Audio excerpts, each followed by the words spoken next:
ওম খণ্ড সংহিতা বা শ্রী শ্রী স্বামী স্বরূপানন্দ পরমহংসদেবের উপদেশবাণী, দশম খণ্ড।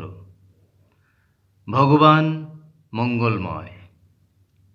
শ্রী শ্রী বাবা মনি বলিলেন, যে কোনো বিপদ তোমার উপরে আসুক না কেন, তুমি বিশ্বাস করো যে তোমাকে পূর্ণতা দানের জন্যে এটি ভগবানের প্রদত্ত সুবিচার।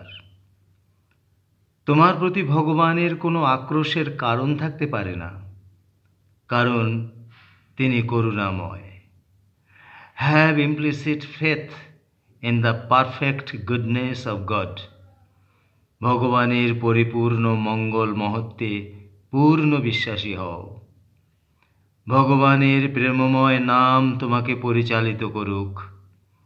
ভগবানের নামের সেবা যদি তোমাকে বিপদের মুখে নিয়ে ফেলে, then it is surely for your good. তবে তা নিশ্চয়ই তোমার মঙ্গলের জন্যই হচ্ছে।